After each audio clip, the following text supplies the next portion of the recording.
સુખનો અર્થ શું છે અને સુખી થવા માટેની ચાવી શું છે? સુખનો અર્થ માણસના અંતરમાં ભાવ શાંતિ પ્રવૃત્તિ એ સુખનું મિનિંગ છે. સુખની ખાણ, સુખનું નિકેતન એ પરમાત્મા જ છે. આકાશમાં ગમે તેટલું પક્ષી અધર ઉડે, એને વિરામ લેવો હોય તો પૃથ્વી પર આવવું પડે ને આવવું પડે. સમુદ્ર મધ્યે જતા જહાજના શઢ ઉપર કોઈ પક્ષી બેઠું, એને કોઈ 25 ફેર ઉડાડે, પણ એને જો શાંતિ ફરી જોતી વિરામ લેવો તો શઢ ઉપર આવવું પડે ને આવવું જ પડે. કોઈ પણ માણસની સાચી કસોટી ક્યારે થાય છે? માણસ અતિ કસોટીમાં હોય ને ત્યારે માણસ પોતાનો બેલેન્સ ગુમાવી દે છે અને એમ માનવા માંડે છે કે આ દુનિયા મારું કોઈ છે જ નહીં. અતિ સફળ માણસ થાય ત્યારે માણસ મનમાં એમ માની લે છે કે મારે કોઈની જરૂર નથી. પહેલાના સમયમાં પૂરા પરિવાર સાથે, નાના બાળકો સાથે માતા પિતા રામાયણ જોતા હતા, મહાભારત જોતા હતા, અને આજના સમયમાં એ બહુ ઓછું થઈ ગયું છે, રેર કેસમાં જોવા મળે છે. આના પાછળનું શું કારણ હોઈ શકે? સાચું કહું તો વાલીઓ પણ આ લોકના ધન સંપત્તિની પાછળ બધા ગાંડા થઈ ગયા છે કે જેને કારણે એને પોતે જ આ સ્ટેન્ડ ગુમાવ્યું છે, જેને કારણે પરિવારમાં નથી રડી શકતા.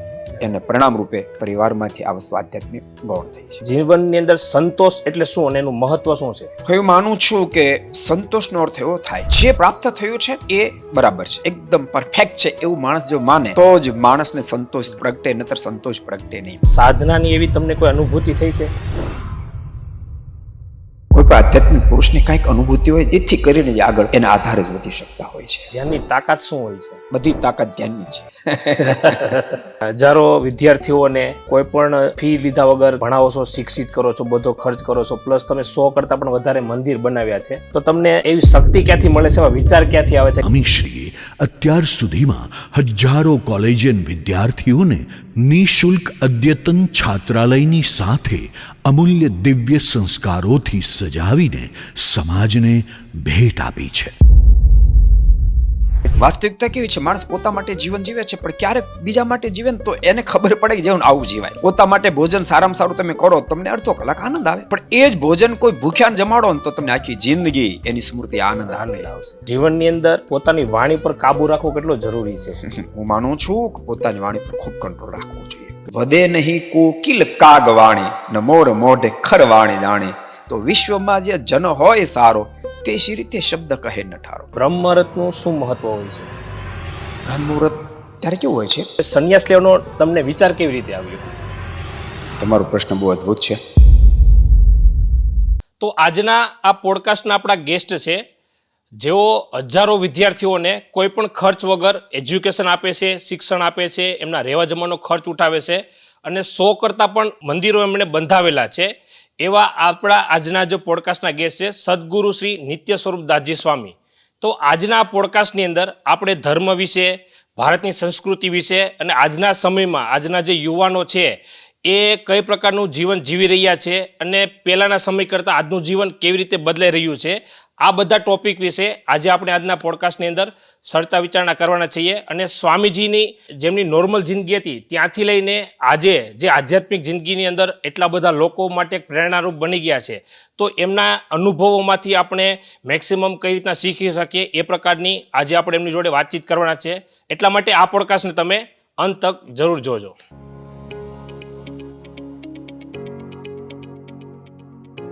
જય સ્વામિનારાયણ સ્વામીજી. જય શ્રી. સૌપ્રથમ તો મારા જે નવા પોડકાસ્ટની ચેનલ ચાલુ કરું છું અને તમારાથી પોડકાસ્ટની શરૂઆત થઈ, તો મારી જાતને હું પહેલાં ખૂબ ધન્ય અનુભવું છું કે તમારી સાથે મને મોકો મળ્યો. તો સૌપ્રથમ આપણે પોડકાસ્ટની શરૂઆત ચાલુ કરીશ કે ભાઈ સંન્યાસ લેવાનો તમને વિચાર કેવી રીતે આવ્યો? તમારો પ્રશ્ન બહુ અદ્ભુત છે. કોઈ પણ માર્ગની અંદર માણસને આગળ જ્યારે જવું હોય ત્યારે માણસનું થિંકિંગ મહત્વનું હોય છે. પણ ખબર નહીં, મને તો ઠાકોરજીએ જાણે આ ધરતી ઉપર સંન્યાસ માટે જન્મ આપ્યો હશે. હું જ્યારથી સમજણો થયો ત્યારથી મને સદૈવ માટે સાધુ થવું, સંન્યાસી થવું આ સંકલ્પ રહ્યો. મને ક્યારેય સંસાર વ્યવહારમાં જોડાવાનો સંકલ્પ થયો જ નથી. હું જ્યારથી સમજણો થયો ત્યારથી પણ એ વિચાર મારો ઘોળાતો હતો કે મારે સાધુ થવું. પણ સંજોગો નહોતા સર્જાતા. મારો વિચાર અંદરમાં હતો. પણ હું ભણતા પછી જીવરાજ ચાવાળાનું નામ તો તમે સાંભળ્યું હોય, એનો સન અમે સાથે અભ્યાસ કરતા હતા. તો મને એમણે એક ફેર એવું કહ્યું કે આપણે સૌરાષ્ટ્રમાં ચા લઈ જઈએ પાર્ટનરશિપમાં. તો મેં વાત ઓકે કરી. હું સૌરાષ્ટ્રમાં ગારિયાધર કરીને શહેર છે ત્યાં લઈ જવાનું વિચારતા હતો. ત્યાં બધું શોપ બધું જોઈ આવ્યો. ઓકે. પછી પાછો સુરત આવ્યો તો સુરત આવીને વિચારતો હતો કે એને હવે કેવી રીતે આપણે જાહેરાત વગેરે કરીએ જેથી કરીને તાબડતોબ આખા સૌરાષ્ટ્રમાં ચાને આપણે પ્રસરાવી શકીએ. એમ એક ફેરી એ વિચારમાં લગભગ રાતના 1:30 વાગ્યો હશે. આનો બાથરૂમ જવા માટે ઊભો થયો, ઘડિયાળમાં જોયું તો રાતનો 1:30 વાગ્યો હતો.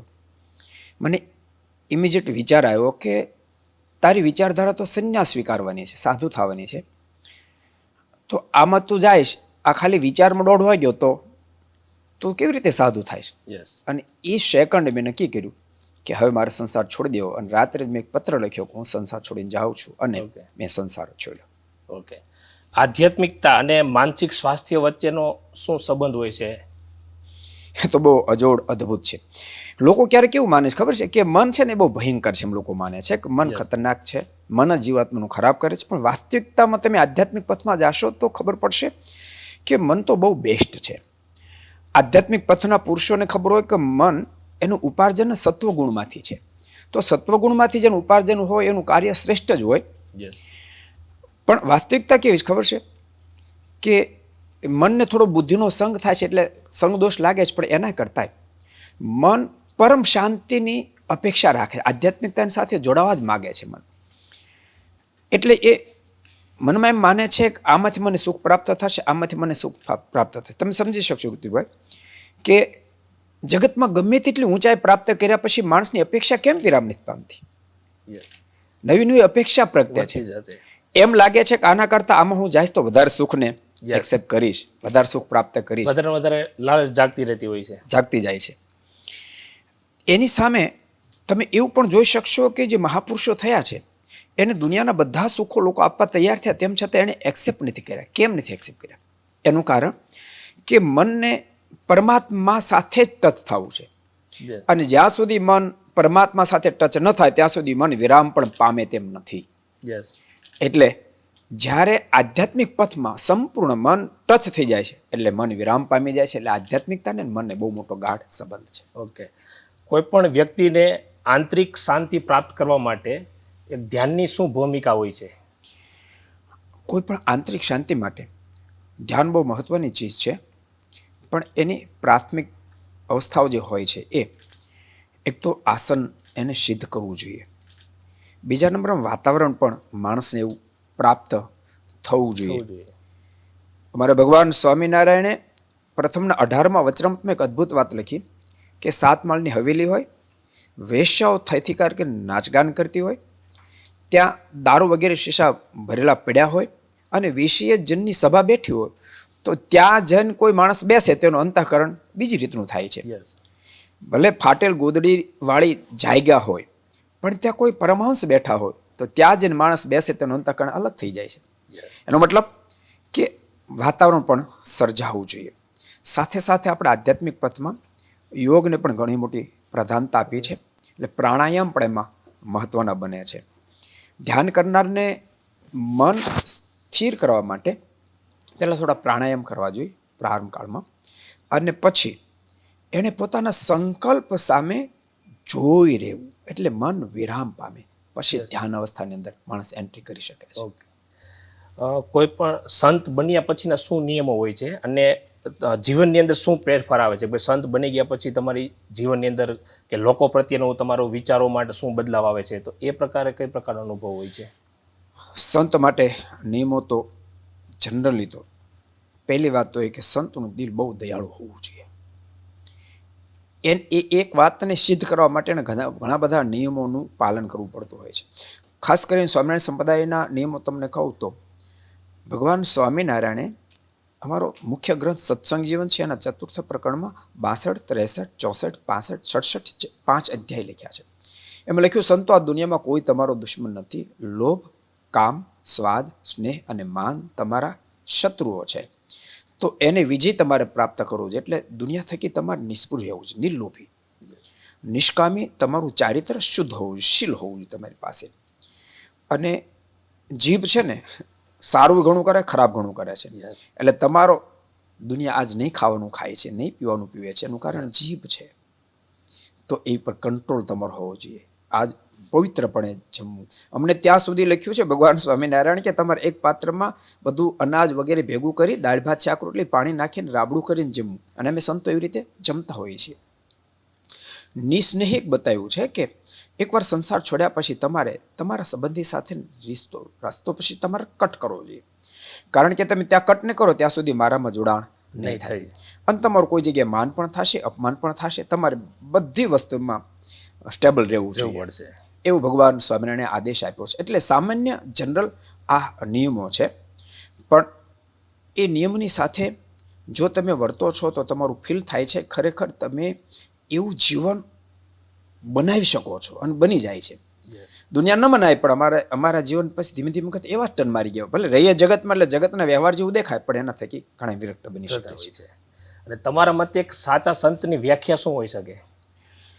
સાચા સંત હું માનું છું કે સાધુ થયા છે તો પોતાના આત્માનું શરીરનો વિચાર કરે પણ માત્ર પોતાનો વિચાર ન કરે. સાચા સંતની વ્યાખ્યામાં પોતાના સુખની સાથે અનંતના સુખનો વિચાર કરી અને એવું જે જીવન જીવે, એવું જ કાર્ય કરે, એવી જ એની ક્રિયા હોય, એવી જ એની વાત હોય કે જેના માધ્યમથી ઘણા આત્માઓ સુખના પથ ઉપર જઈ શકે એમ હું માનું છું. ઓકે. અને સ્વામીજી તમે લાસ્ટ 3-4 વર્ષથી જે ઘર સભા ચાલુ કરી છે તો ઘર સભા ચાલુ કરવાનો વિચાર તમને કેવી રીતે આવ્યો હતો? આ ઠાકોરજીનો આપેલો વિચાર છે.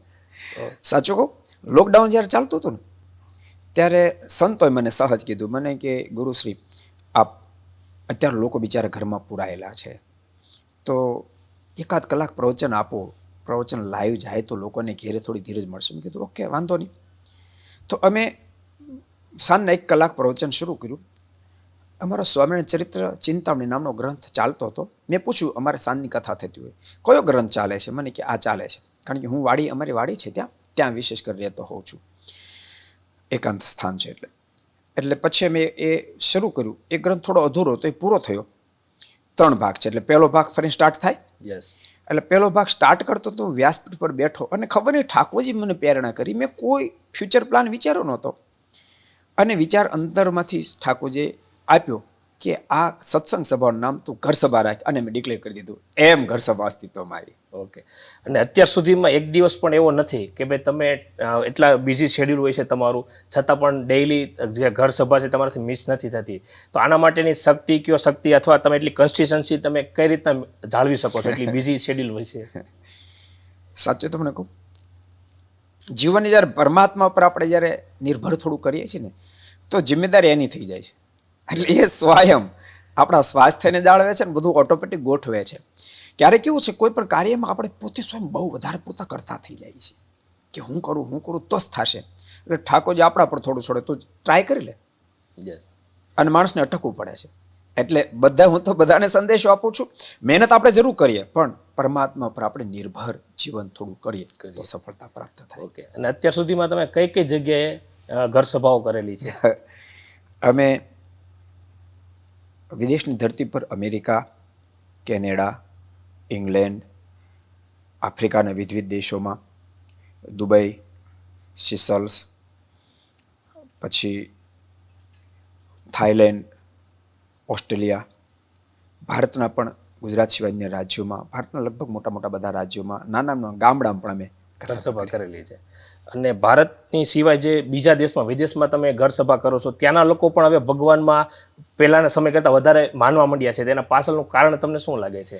તમને નથી લાગતું કે માણસ એમ માને છે કે અહીંથી સુખ લઈ લો, અહીંથી સુખ લઈ લો, અહીંથી સુખ લઈ લો, એના માટે બહુ દોડે છે.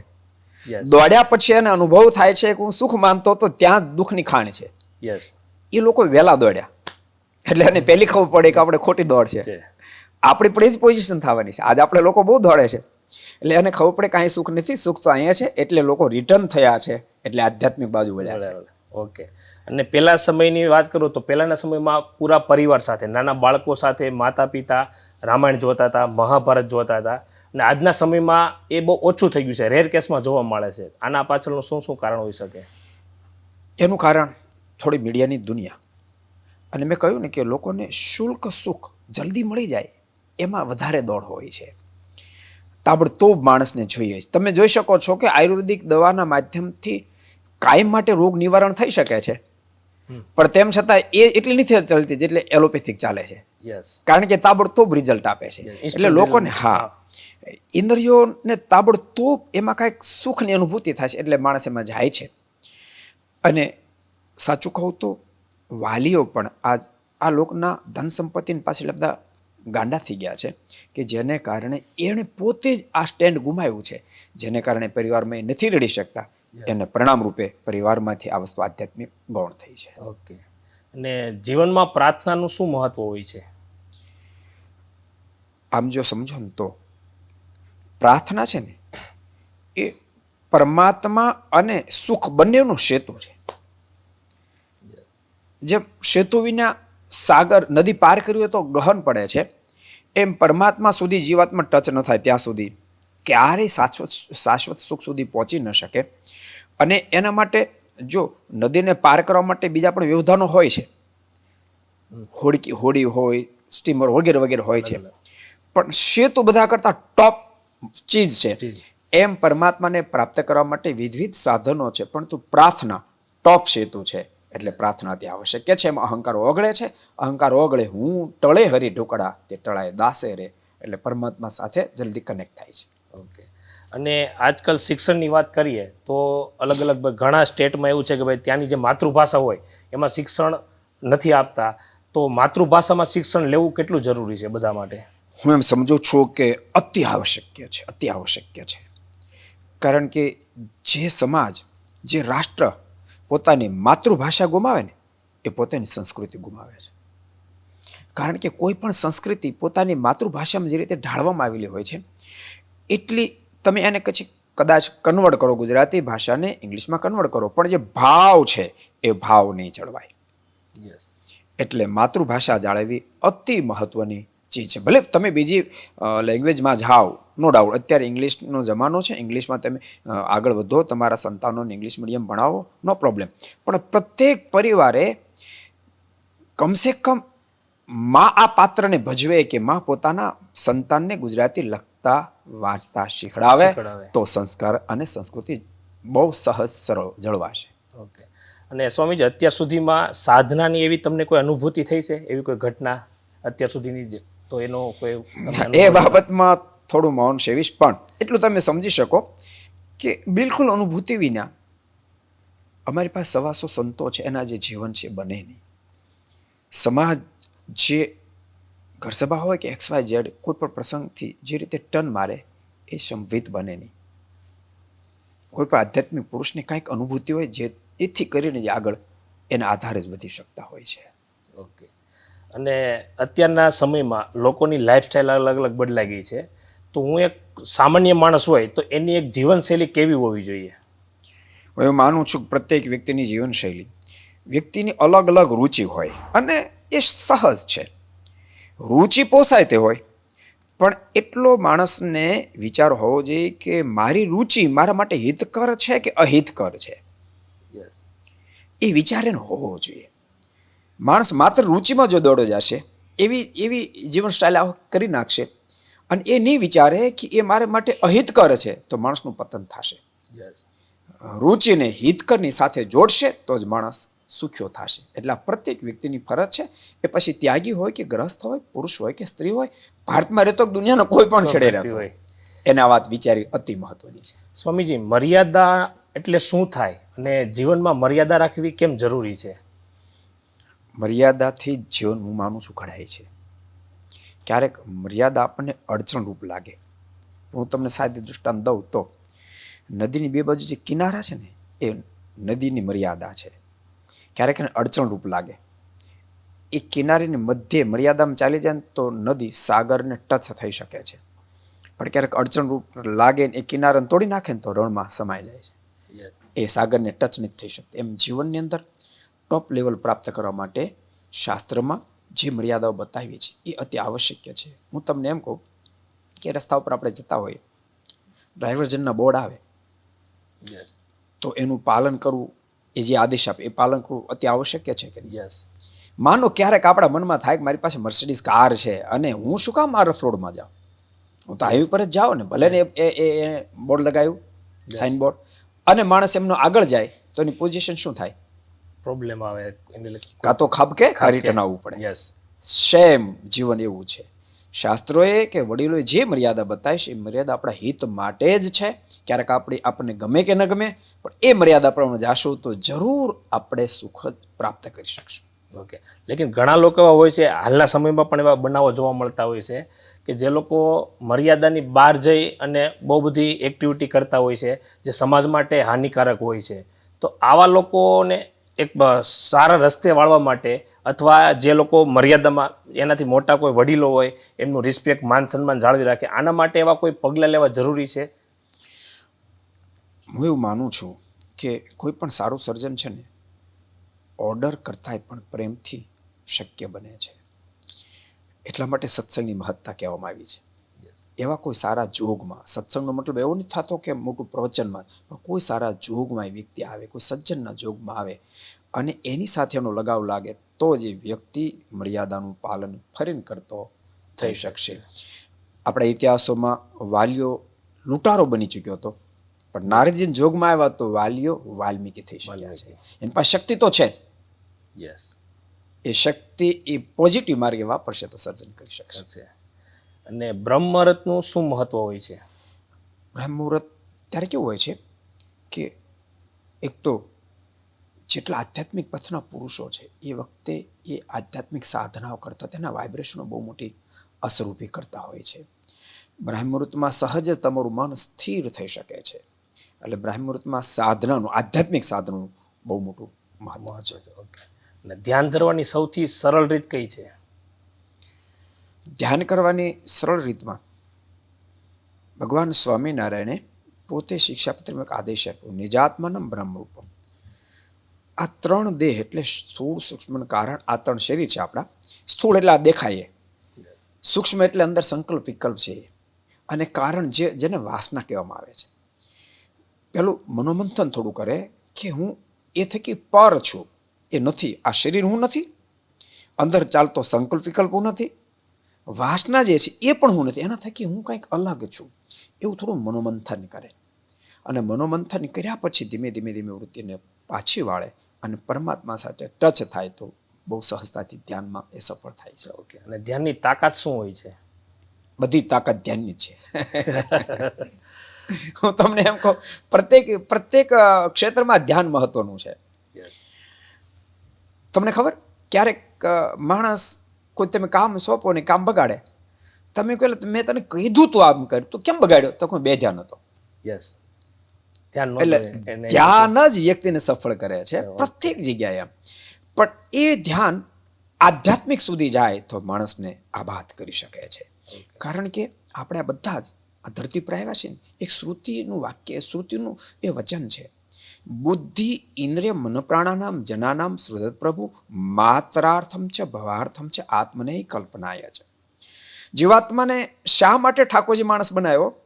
તો કે શા માટે માણસ બનાવ્યો, શા માટે ઇન્દ્રિયો, અંતઃકરણ અને બુદ્ધિ બધાને આપી, એના કરતાં વિશેષ માણસને આપી? તો કે માણસ બુદ્ધિના અવલંબને કરીને, મનુષ્ય શરીરના અવલંબને કરીને વ્યક્તિ પોતે પહેલા તો આ લોકમાં સુખી થાય. કારણ કે જે યોનિમાં ગયો છે ને એ પરવશ જ રહ્યો છે, સાવજને પણ પરવશ રહેવું પડે છે. મનુષ્ય એક સ્વતંત્ર પ્રાણી બની શકે છે, એટલે સુખી થાય, પણ માત્ર ત્યાં અટકી ન જાય. આત્મને કલ્પનાયા છે, એ આત્માનું શ્રેય કરી શકે. આ જ વાતને ભગવાન સ્વામિનારાયણના બહુ મોટા સંત સદગુરુ ગુણાતીતાન સ્વામીએ એક જ લીટીમાં, એક જ વાક્યમાં અદ્ભુત રીતે લખી છે. હું એ માનું છું કે સ્વામીનું વાક્ય આની બહાર કોઈ વાત જ નથી દુનિયાની. આધ્યાત્મિક હોય તો હોય કે સામાજિક હોય, ભૌતિક હોય. સ્વામી કે પેટનું કરવું, વેઠનું કરવું અને સાથે ઠેઠનું કરવું. યસ, બધું આવી જાય છે. સ્વામીજી, કોઈ પણ માણસની સાચી કસોટી ક્યારે થાય છે? લગભગ સમાજમાં લોકો એવું માને છે કે માણસની સાચી કસોટી દુઃખમાં, આપત્તિમાં થાય છે. પણ હું થોડુંક અલગ પણ થોડુંક કહીશ. બે તબક્કે માણસની સાચી કસોટી થાય છે, અતિ કપરા સમયમાં, અતિ સફળતાના સમયમાં. યસ, માણસ અતિ કસોટીમાં હોય ને ત્યારે માણસ પોતાનું બેલેન્સ ગુમાવી દે છે અને એમ માનવા માંડે છે કે આ દુનિયા મારું કોઈ છે જ નહીં, અને ક્યારેક માણસ જીવન ટૂંકાવી નાખે છે, દેહને નાશ કરી નાખે છે. અતિ સફળ માણસ થાય ત્યારે માણસ મનમાં એમ માની લે છે કે મારે કોઈની જરૂર નથી, યસ, મારાથી બધું થઈ જશે. મારાથી બધું થઈ જશે, મારે કોઈની જરૂર નથી. અને ત્યારે પહેલો તો શરીરનો નાશ કરે છે, આ એનો જીવનો નાશ થાય એટલા બધા ભયંકર કૃત્યોને પણ આદરી દે છે. માણસના સારા કે નબળા સમયમાં માણસ સ્થિર રહે એ અતિ મહત્વની ચીજ છે. બે સંજોગો બદલાતા રહેતા હોય છે. સવારમાં ઉગેલો સૂરજ સાંજે આથમતો હોય છે અને આથમેલો સવાર પાછો ઉગતો હોય છે. નબળા સમયમાંથી માણસ સારા સમયમાં જઈ શકતો હોય છે અને સારો સમય પણ ક્યારેક નબળામાં પરિવર્તન પામતો હોય છે. એટલે માણસે બેલેન્સ રાખવું બહુ મહત્વની ચીજ છે. હું માનું છું કે ગમે તેટલા કપરા સમય માણસ સ્થિર રહેવું હોય તો એક વિચારધારા આવે ને કે દુનિયા મારું કોઈ હોય કે ન હોય પણ મારો ઠાકોર તો મારો રહેવાનો છે, તો માણસ કપરા સમયમાં સ્થિર રહેશે. અને સફળતા માણસ એમ જો વિચારે કે મારે દુનિયામાં કોઈની જરૂર નથી પણ આની જરૂર તો મારે પડવાની જ છે, તો માણસ સફળતામાં પણ સ્થિર રહી શકે છે. અને સ્વામીજી, અત્યાર સુધીમાં તમે એવી કોઈ ઘટના જોઈ છે કે જે માણસનું હૃદય પરિવર્તન થઈ ગયું હોય? હું શું કહું, એવી તો કેટલી બધી ઘટનાઓ મારી સામે તો આવી હોય. કારણ કે અનેક લોકોના જીવન કેટલા બધા પરિવર્તિત થયા હોય. હું તમને એમ કહું કે અમારા સંતો થયા હોય એ હૃદય પરિવર્તન વિના કેમ સંસાર છોડીને આવે? યસ, એ જ મોટા પ્રસંગો છે મારી પાસે. અને એવા લોકો એ હોય ક્યારેક કે એને કોઈ દી આ માર્ગ કોઈ દી વિચારો પણ ન હોય, આ માર્ગ એવા ભગવાન સ્વામિનારાયણ શું એ એને ખબર ન હોય, ક્યારેક સંત પદ શું એ જ ખબર ન હોય, પણ સંતોના જોગમાં આવે તો જીવન આખું પરિવર્તિત થઈ જાય છે અને સંસાર છોડીને સાધુ થઈ જાય છે. અને પોતાના બાળકો માટે માતા પિતા કેટલું બલિદાન આપતા હોય છે? જો કે આમ સમજીએ તો બાળકના સર્જનમાં વધારે હિસ્સો માતા પિતાનો છે. કારણ કે આપણે ત્યાં એક કવિતા પણ છે કે માતા પોતે ભીનામાં સૂઈને બાળકને કોરામાં સુવડાવે, ત્યાંથી એના બલિદાનનો પ્રારંભ થાય છે. એવું બાળક માતાના ઉદરમાં હોય ત્યારથી માતા વિચારે હું આ ખાવ આ ન ખાવ, મારા બાળક ઉપર અસર થશે. બોલો વિચાર કરે, બોલું ન બોલું, મારા બાળકના ઉપર એની વિચારધારા પ્રસ્થાપિત થશે. એટલે ત્યાંથી લઈને બાળક સફળ થાય ત્યાં સુધી માતા પિતાનો બહુ મોટો હિસ્સો હોય છે. ઘણા બધા એવા ગામડાના મા બાપ હોય, બિચારા મજૂરી કરતા હોય, પોતાના સંતાનને સુખી જોવા માટે પોતે પેટે પાટા બાંધીને સંતાનોને ભણાવે છે, આગળ લઈ જાય છે. એટલે બહુ જ મોટી માતા પિતાની એમાં એ છે.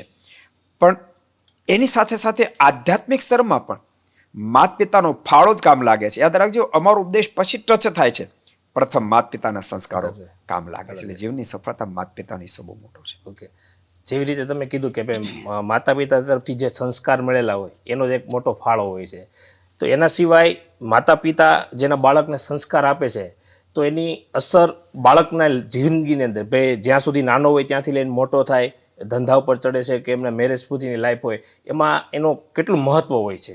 બહુ જ મહત્વ હોય છે. હું માનું છું કે જીવનના સંસ્કારમાં માતા પિતાનો બહુ મોટો ફાળો છે. ક્યારેક પછી બાળકની કેટેગરી ઉપર ડિપેન્ડ થાય છે, અપવાદરૂપ. બાકી જેટલા સફળ થયા છે એમાં પિતા કરતાં હું તો કહું માતાનો વધારે ફાળો છે. સંપત્તિની સફળતામાં પિતાનો ફાળો છે, સંસ્કારની સફળતામાં માતાનો ફાળો છે.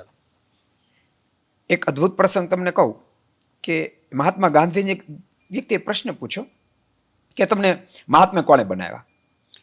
તે મહાત્મા ગાંધી કહ્યું કે મને મહાત્મા મારી માતુશ્રી બનાવ્યો. એટલે આશ્ચર્ય વ્યક્ત કર્યું કે જે વખતે તમને મહાત્માનું બિરુદ પ્રાપ્ત થયું ત્યારે તો માતુશ્રીની હયાતી નહોતી. ત્યારે ગાંધીજી અદ્ભુત ઉત્તર આપ્યો કે જ્યારે હું વિલાયત ભણવા જતો હતો, મારી માતુશ્રી મને એવું કહ્યું કે હું તને મોહન પરમિશન આપું એક શરતે, તું મારી પાસે પ્રતિજ્ઞા કર કે વિલાયતમાં હું જાઉં પણ દારૂ નહીં પીવું, હું શરાબ નહીં પીવું, વ્યભિચારના પથ્થે નહીં જાઉં. 3 પ્રતિજ્ઞા લે તો મોકલું. અને મેં 3 પ્રતિજ્ઞા લીધી. વિલાયત ગયા પછી ઘણી ફેર એવા સંજોગ બન્યા કે હું લેવાઈ જવામાં હતો, પણ એ વખતે મને મારી માના એ શબ્દો પ્રતિજ્ઞા યાદ આવી, જેને કારણે એ 3માં કોઈમાં લેવાયો નહીં અને ન લેવાયો, જેથી કે આજે હું મહાત્મા બની શક્યો છું. એટલે માતા પિતાના સંસ્કારો બહુ જ કામ લાગતા હોય છે. ઓકે, જેવી રીતે સ્વામીજી તમે કીધું કે દારૂ નહીં પીવું, વ્યસન નહીં કરવું, તો આજકાલના યુવાનો, ખાસ કરીને તો ભારતની વાત કરું તો ભારતમાં ઘણા બધા એવા લોકો છે કે જે ગેરમાર્ગે જતા રહ્યું છે, વ્યસન કરતા હોય છે. તો આવા યુવાનો માટે તમે શું સંદેશો આપશો? યુવાનોનું એમ કહેવા માગું છું કે યુવાનો, તમે રાષ્ટ્રનું ભલું વિચારો એ બરાબર છે, પણ પહેલા તમારું ભલું થોડું વિચારો કે તમે કોણ છો, તમારે ક્યાં જવાનું છે, ક્યાં સુખ છે, તમે થોડું વિચારો. અને તમે ભારત દેશના સંતાનો છો, તમારી ઉપર તો દુનિયાની સંસ્કૃતિ ટકી છે આધ્યાત્મિક. તમે જો ખોટા માર્ગે જતા રહેશો તો દુનિયાની શું પોઝિશન થશે? તમારી પરમ ફરજ આવે છે એવું તમે આધ્યાત્મિક દિવ્ય જીવન જીવો. અમે ક્યાં તમને એવું કહીએ છીએ કે તમે સારી ગાડી નહીં રાખો, તમે સારા મકાનમાં નહીં રહો, પ્રેમથી રહો, પણ તમારા જીવનને આધ્યાત્મિક રાખો. આ સંદેશો તમે સ્વીકારશો તો તમે તો સુખી થશો, તમારી પેઢીઓ સુખી થશે. તમે ખોટો માર્ગ પકડશો, તમે જરાક ટન મારશો ને તો તમારા સંતાનો એટલો મોટો ટન મારશે. કદાચ દુનિયાની ઘણી બધી સંપત્તિ તમારી પાસે આવી ગઈ છે, પણ તમારા સંતાનો એક શબ્દ તમારો નહીં સાંભળે. એટલા બધા રોંગ માર્ગે જશે, તમે જોઈ નહીં શકો, તેમ છતાંય તમે કહી પણ નહીં શકો. એવી પોઝિશન થશે. એ પોઝિશનમાં જો તમારે ન જવું હોય તો મારો બહુ જ તમને ભાર ભરો સંદેશો છે કે તમે બહુ દિવ્ય જીવન જીવો, આધ્યાત્મિક જીવન જીવો, અને પરમ સુખ જ પરમાત્મા છે, પરમ સુખ જ આધ્યાત્મિક, એ વાતનો તમે એક્સેપ્ટ કરો, અને પછી તમે તમારી લાઈફ જીવશો તો તમે આ લોકમાં પણ સફળ થશો, પરલોકમાં પણ સફળ થશો. ઘણા લોકો સ્વામી જેવા હોય છે કે એની લાઈફની અંદર, એની જીવનમાં કાંઈ પણ વસ્તુ મેળવતા હોય છે, છતાંય વધારે ને વધારે મેળવવાની લાલચ રાખતા હોય છે. ચલો વધારે મળે અને બીજા લોકો માટે કોઈ પણ સેવાનું કામ કરે તો બરાબર છે, પણ એ સેવાનું કામ નથી કરતા અને વધારે મેળવવાની ખાલી લાલચ રાખે છે.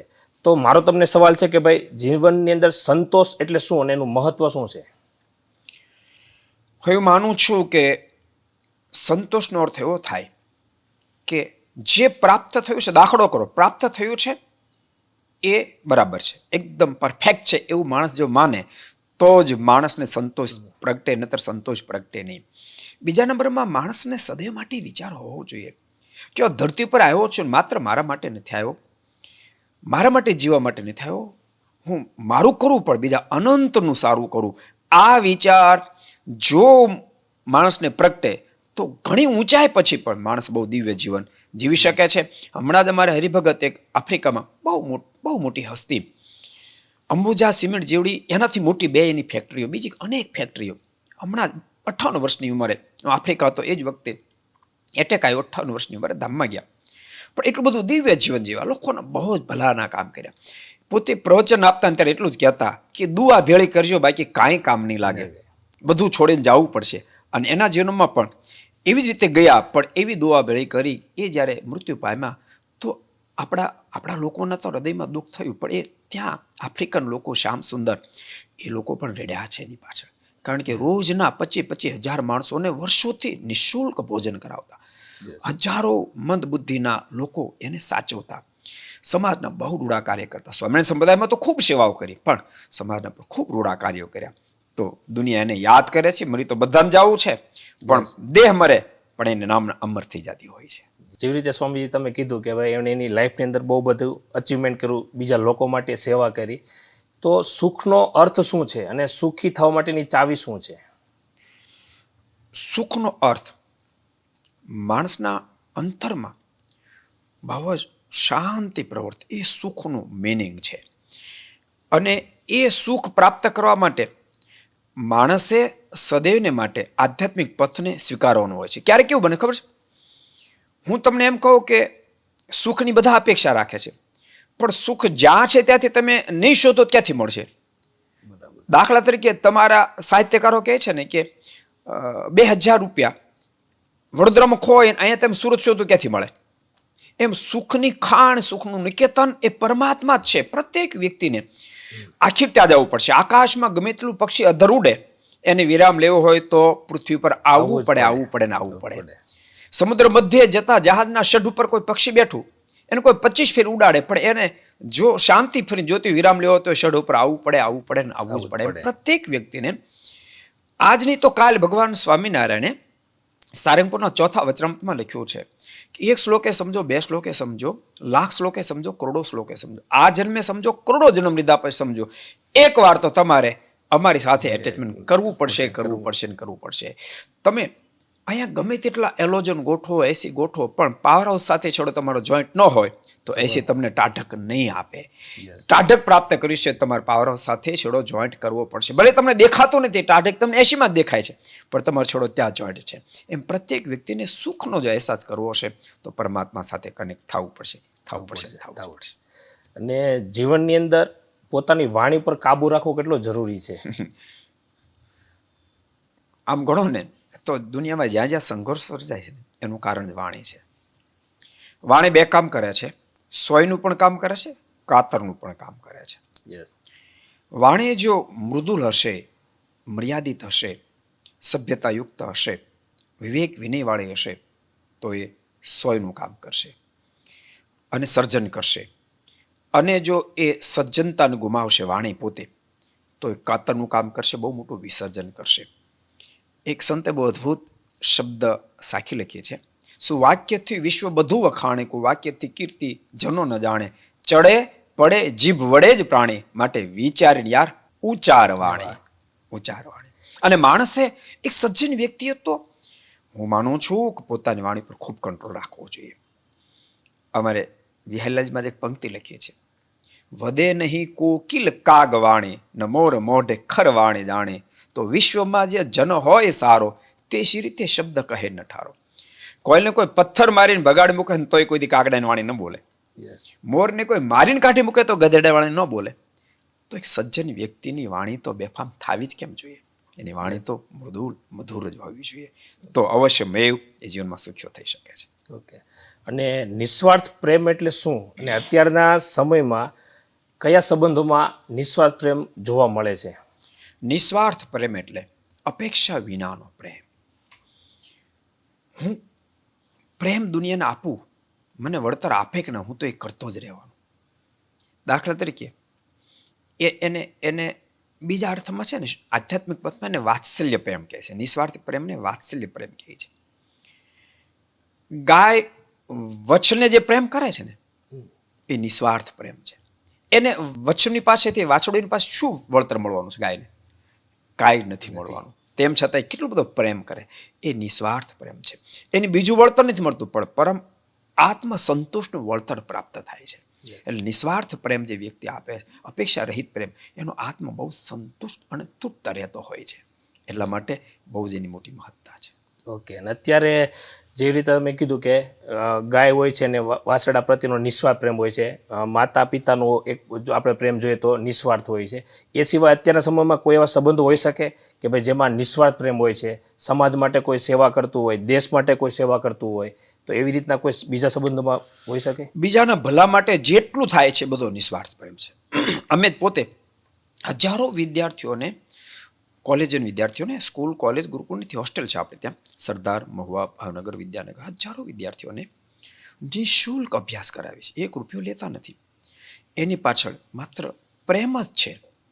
જ્યારે હૃદયમાં દયા પ્રગટે, બીજાનું ભૂલું કરવાની ભાવના થાય, ઓટોમેટિક નિસ્વાર્થ પ્રેમ એમાંથી સરી પડતો હોય છે. એવા સમાજમાં બહુ લોકો કાર્ય કરતા હોય છે. આપણને ખબર ક્યારેક હોય, ક્યારેક ન પણ હોય.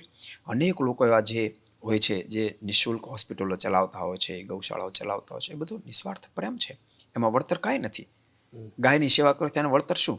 પણ આત્મસંતોષ વળતર છે અને પરમેશ્વર તો વળતર આપવાના છે બોનસમાં. યસ. તમે હજારો વિદ્યાર્થીઓને કોઈ પણ ફી લીધા વગર કે તમે એને ભણાવો છો, શિક્ષિત કરો છો, બધો ખર્ચ કરો છો, પ્લસ તમે 100 કરતાં પણ વધારે મંદિર બનાવ્યા છે, તો તમને એવી શક્તિ ક્યાંથી મળે છે, એવા વિચાર ક્યાંથી આવે છે કે ભાઈ આ બધું કરવું? આવા વિચારો તમને આવે છે ને અત્યારે પણ તમે પહેલાં કરતાં ધીમે ધીમે આ પ્રવૃત્તિને વધારતા જાઓ છો, લોકો માટે વધારે લોકોને અવેર કરો છો, ઘર સભાથી બહુ બધા લોકો, બહુ બધા પરિવારોની અંદર ભાઈ ઘણી વખત કેવું હોય છે કે ભાઈ કોઈ વ્યક્તિ એવો બીજી હોય છે પોતાના ઘરે, તો ભાઈ મંદિર આવી શકતા નથી, પણ તમે ઘર સભાના માધ્યમથી લોકોને નોલેજ આપો છો, જ્ઞાન આપો છો, તો આ બધું કરવા પાછળ તમને એનર્જી, ઉર્જા, વિચાર બધું કેવી રીતે આવે છે? એટલે એજ્યુકેશન, આમ તો શાસ્ત્રો વાંચે એટલે મંદિરનો મહિમા તો અમને હોય.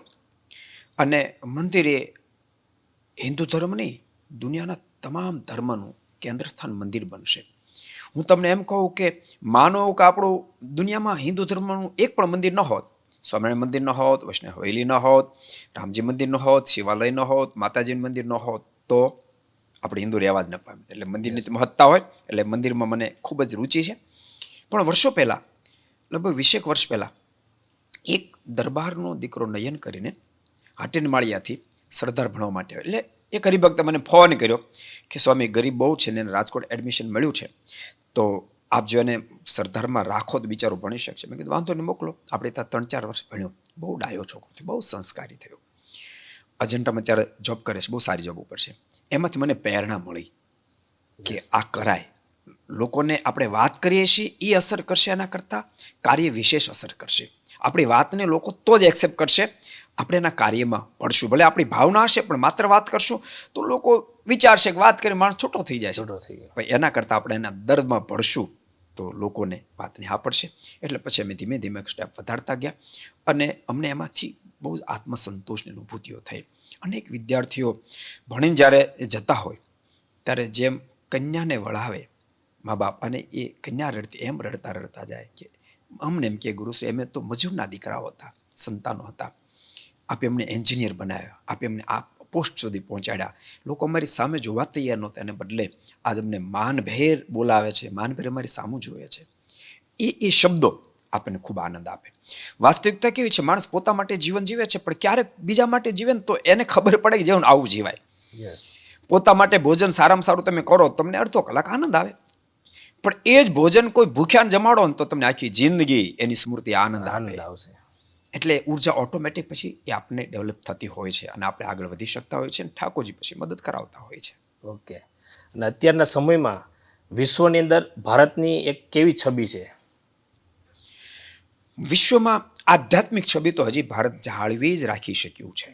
આજે પણ દુનિયાના બધા દેશો આધ્યાત્મિક સ્તરમાં તો ભારતને જ ફર્સ્ટ નંબરમાં માને છે. અને ભારત દેશ એ પરમાત્મા સાથે જોડાયેલો દેશ છે. જેટલા લોકોને શાંતિ પ્રાપ્ત કરી એવા જ્યારે સંકલ્પ થાય છે ને ત્યારે ભારત બાજુ એની દ્રષ્ટિ આવે છે. આખી દુનિયા માને છે કે શાંતિનું સ્તોત્ર કોઈ દેશ હોય તો ભારત દેશ છે. એવી છબી દુનિયાના બધા દેશોમાં આજે પણ ભારત બચાવી શક્યો છે. ઓકે. એક લાસ્ટ સવાલ આપણા પોડકાસ્ટ માટેનો, કે ભારતના યુવાનો માટે તમે શું સંદેશો આપશો? ભારતના યુવાનોને ફરી એ જ મારો સંદેશો છે કે તમે ભારતીય બાળકો છો, તમને તમારી આધ્યાત્મિકતાની ખબર હોવી જોઈએ.